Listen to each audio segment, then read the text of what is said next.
নমস্কার। কথায় কথায় চন্দ্রাণী চ্যানেলে আপনাদের সকলকে জানাই স্বাগত। আজ নিয়ে এসেছি নীলষষ্ঠীর ব্রতকথা। তাহলে চলুন শুরু করা যাক। আগামী শুক্রবার অর্থাৎ 12ই এপ্রিল 2024 সালে বাংলার ঘরে ঘরে পালিত হবে নীল পূজা বা নীলষষ্ঠী। সন্তানের মঙ্গল কামনা করে এই ব্রত পালন করে থাকেন বাংলার মায়েরা। নীলের ঘরে দিয়ে বাতি, জল খাও গো পুত্রবতী। নীলষষ্ঠী উপলক্ষে বাংলায় লোকমুখে এই ছড়াটি প্রচলিত। ছড়ায় শুধু পুত্রের উল্লেখ করা হলেও পুত্র কন্যা সবার জন্যই নীলষষ্ঠীর উপবাস রাখেন বাংলার মায়েরা।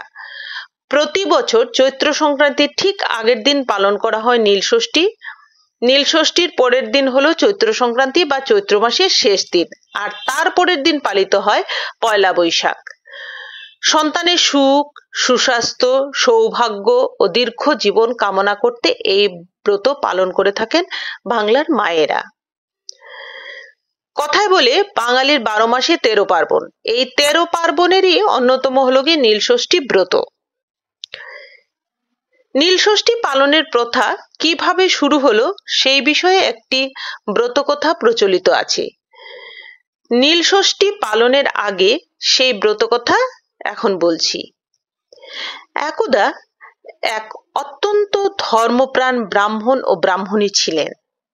তারা মন দিয়ে ঈশ্বরের আরাধনা করতেন, কিন্তু তাদের সবকটি সন্তান একে একে মারা যায়। এই প্রচণ্ড আঘাতে ঈশ্বরের উপর থেকে বিশ্বাস হারিয়ে ফেলেন ব্রাহ্মণ ও ব্রাহ্মণী।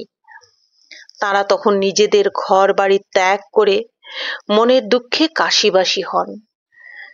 কাশীতে গিয়ে একদিন ব্রাহ্মণী গঙ্গায় স্নান সেরে মণিকর্ণিকা ঘাটে বসে আছেন। এমন সময় হঠাৎ এক বৃদ্ধা ব্রাহ্মণীকে এসে জিজ্ঞেস করেন, কি ভাবছো মা?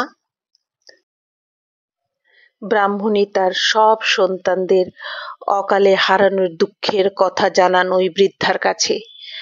এত পুজো আরাধনা করেও তার সব কিছু বিফলে গেল বলেও চোখের জল ফেললেন তিনি। ওই বৃদ্ধা আসলে ছিলেন স্বয়ং মা ষষ্ঠী। ষষ্ঠী বুড়ি তখন ব্রাহ্মণীকে বললেন, বারব্রত পূজা অর্চনা কখনো বিফলে যায় না। ঈশ্বরে বিশ্বাস রেখে ধর্মের পথে স্থির থাকলে তার ফল পাবেই। ব্রাহ্মণী কখনো নীলষষ্ঠীর ব্রত পালন করেছেন কিনা তা জিজ্ঞেস করেন তিনি।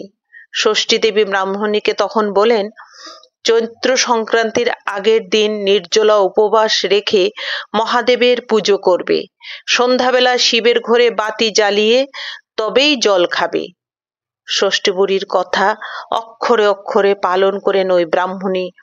ফের তার সন্তান লাভ হয়।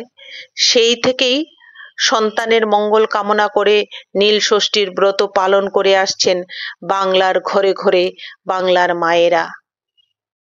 নীলষষ্ঠীর ব্রত কথা আপনাদের কেমন লাগলো সেটা অবশ্যই কমেন্ট করে জানাবেন। আপনাদের জানা থাকলেও আপনারা সেটাও লিখবেন কমেন্ট বক্সে। আর যদি ভালো লেগে থাকে তাহলে একটু শেয়ার করে দেবেন।